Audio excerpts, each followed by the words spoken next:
Morning guys, welcome back to the channel, and today we're going to have another tech tip for you. We're going to go ahead and show you how you can fix a non-working door lock actuator for free with just a little bit of time and elbow grease.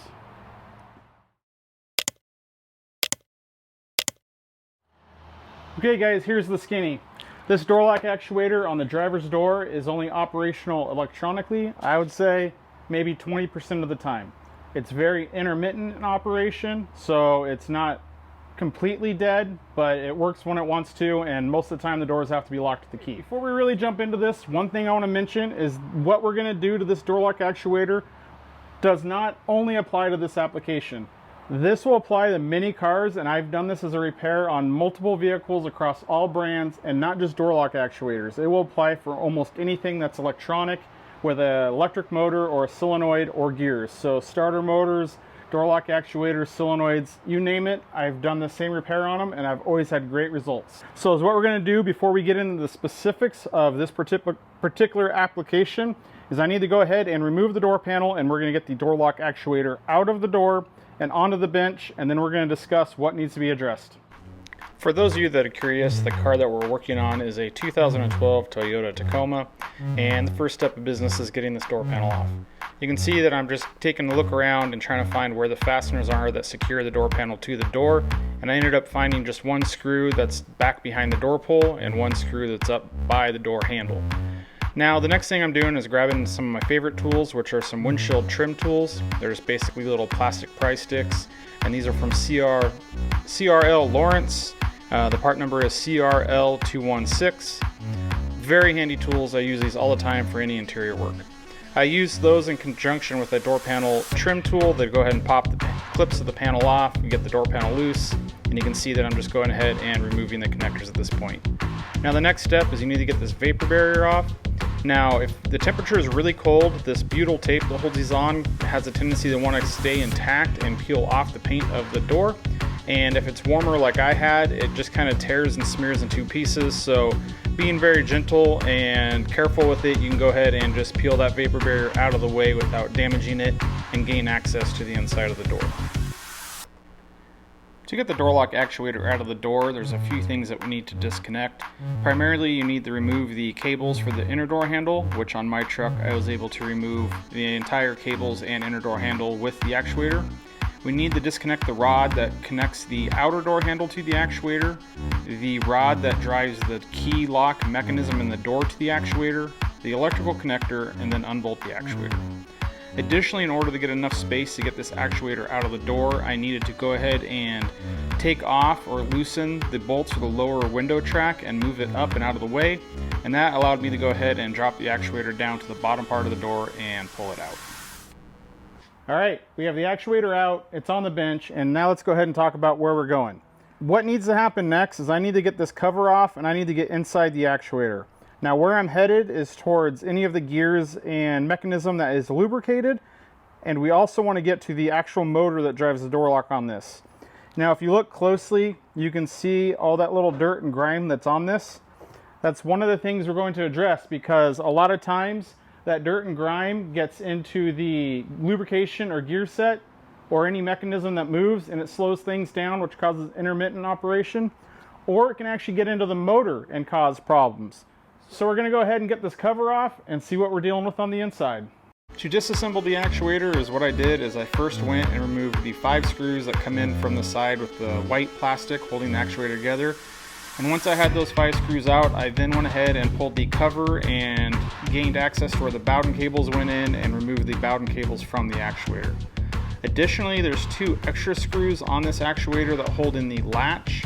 So once you remove those screws from the back side where the black part of the housing is, you have to work a little bit of foam tape out of the way, and then you can remove that latch. Once you have all the cables off, the latch out, you can go ahead and pry in the plastic tabs and get the 2 halves of the actuator casing separated, where you can see all of the internals of the actuator. Alright, so we have the actuator apart, and you can see all the internals of what we're working with on this one. So right here you can see we have the motor that runs the power locks to go ahead and lock and unlock the actuator. You can see that it runs off this worm gear to this big gear drive, and then here you can see the levers that go ahead and control the locks and the actual movement of the door. There's a couple levers over here that operate on it, but there's not a lot that we need to be concerned with. So once you have this apart, one thing to really look at is your grease and lubrication. So you want to check the excess grease that's there and make sure that it's still very, viscous, slippery, and not gunked up. Like I mentioned, we had a lot of dirt on the outside of the case, and a lot of times that dirt, if it gets in there and gets in that grease, that goes ahead and slows everything up, kind of puts it into a bind, and that will give you some problems. Another thing I found with the grease, on a lot of times with older cars that have spent a lot of time out in the heat or a dry environment, is the solvents in that grease tend to go ahead and evaporate, and over time the grease actually goes from a lubricant to like a sticky paste. And sometimes it's not terribly sticky, but if you have everything here with just a little bit of resistance and a little bit of stiction on it, that motor is not made to overcome that resistance, and that creates a bunch of problems inside the actuator to where you're actually getting voltage and a signal to the actuator, but the motor's not working. Other problems that we have is sometimes these micro switches you can see right here, they go ahead and stop working, which would send a false signal and the motor doesn't work. Now, since my problem's intermittent and not permanent, I'm not led to believe that this micro switch is a problem. And usually you can go ahead and put a multimeter on them and you can test them, and you can go ahead and push down on them and you'll check your resistance across the terminals. And most of the time they actually have a nice little audible click when you push those. So in my application, my grease looks pretty good. This one application isn't too old, so I wasn't expecting to find that. So the next area I'm gonna focus my attention is inside this motor. I need to go ahead and get it separated from the rest of the actuator and get it opened up, and I'll show you what is probably causing this issue. Removing the motor from the actuator is pretty simple. There's just two small screws that hold in the micro switch, electrical board, and motor. So removing those two screws, you can go ahead and lift the motor out. The electric circuit board can be separated from the motor just by go ahead and pulling on it, and the two tabs just slide into little receptacles of the motor, and it's just a friction fit. You can go ahead and pull those apart, and then they're separated. Then lastly, there's four little retaining tabs that hold the back plastic case of the motor to the motor. So you go ahead and pry those open, and then you can separate the back half of the motor to the motor casing. All right, I had to move over here so I had some good light, but now that we have the motor apart and the cap off, I can show you what I found and the cause of this actuator not working. So if you look in here carefully, you can just see how black and sooty it is around the armature, and that's what I was expecting to find. So all that soot and just looks like carbon buildup is covering the back of the cap, and it's also covering back here where our brushes go ahead and contact on the armature there. So we have a poor connection, and a lot of it depends on where this motor is sitting at, if the connection's good enough for the motor to operate, or it's a matter of having extra resistance. So what I'm going to do, I'm going to go ahead and see if I can't get this worm gear off and get this entire armature out. Go ahead and get everything cleaned up, get all that dust cleaned up out of there. I'll clean it up out of this back cap. I'm going to go ahead and check the contact surfaces of the brushes, make sure they're scuffed up and have good contact. And I'm also going to do the same thing where they ride here on the shaft. I'm going to make sure that it has good contact, no resistance, and no buildup of any of the brush material or anything else in there. Then I'll go ahead and put some dry lubricant on those components and get this reassembled. Once I go ahead and get all these parts cleaned up, I'm going to bring you back and I'll show you the difference of what we're looking at, and then we'll go ahead and start getting this back together. With the worm gear removed, I was able to slide the complete motor armature out of the casing, and here you can get a good up-close look at how dirty everything is and note the condition of where the brushes ride on the armature. Cleaning the case and the armature of the motor is pretty simple. I cleaned everything off with some compressed air, then went back over it with some electrical cleaner and let everything air dry. If you don't have compressed air, the electrical cleaner will work just fine. Okay, so we went ahead and cleaned everything off with compressed air.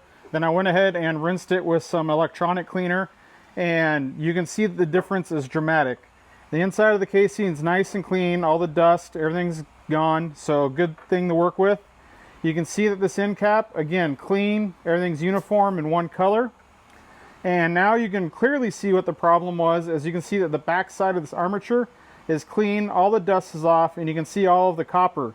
But if you look here on the shaft, you can see that dark black where the brushes ride. Right there, we need to get that all smoothed off and back down to that copper finish, because that's giving the brushes a poor contact, and that's why this is only working intermittently. So I'm going to go ahead and use some Scotch-Brite. If I need to, I'll get some finer grit sandpaper and get that scuffed up. Once that's scuffed up, I'm going to do the same treatment here to the brushes, which will be a little bit tricky because they're small and delicate. And then I'm going to rinse it off one more time with this cleaner, and I'll bring you guys back and show you the end result. So everything's cleaned up, and you can see the difference on this armature and especially the shaft. It just took a couple hits of the Scotch-Brite, cleaned it right up, but it's a dramatic difference. And getting this stuff clean is really going to help out with this. And same thing for the inside of the motor casing and magnets, and as well as on the back cap.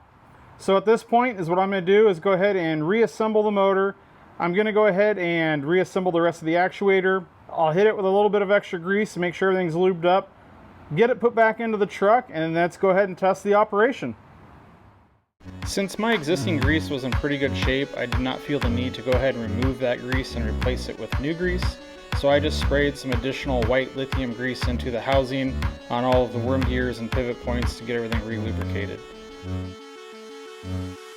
For the reassembly of the actuator, you're just going to go through and do everything in reverse of how you took it apart. Now, one thing that I should have mentioned at the beginning is if you're not familiar with this on how to remove the actuator and it's something you're doing for the first time or something like this, take lots of pictures as you're taking it apart, and that way when you're going back together you can remember how everything was oriented, what screws went where, what lever went where, and it really will help you go ahead and get it back together. The same could be said for when you're going ahead and getting the actuator out of the door. Just take pictures, take notes, and a little bit of time and patience, and you'll be able to get it taken care of. Okay, so it's all buttoned back up, and I've went ahead and given it a good test for quite a while, and I've done it long enough where I time out the locks because I'm messing with them long enough. But as we can see, it's working every time. So as I mentioned at the beginning of the video, this door lock actuator was working about 20% of the time. The other three worked 100% of the time. After going through and cleaning that motor and getting everything lubricated back up, we're back to 100%. This approach is one thing that I learned throughout my career, and it definitely beats buying a new actuator. It just takes a little bit of time, and the worst case scenario is that I was unable to fix the actuator, and you know, it's not that big a deal. You pull it apart, you try to fix it. If it doesn't work, you can put it back in and order a part. Worst case scenario, you're lost an hour or two of your time. Best case scenario, like this one, we fixed it for free. I get to keep the OEM actuator in it. I don't have to buy a new factory one, don't have to buy an aftermarket one. It's a win-win. Guys, the one big point of this video I want to talk about is not necessarily that we fix the actuator in this particular car, but it's when you have something on your car that's not working, take the same approach. Take it apart, look at it, analyze it, see if you can fix it, spend a little time. You can save some money, you can keep the original parts, and you learn more about how everything works. So I appreciate you guys for watching the video. Thanks for taking the time to stop by the channel. Let me know your comments below. Thanks for watching.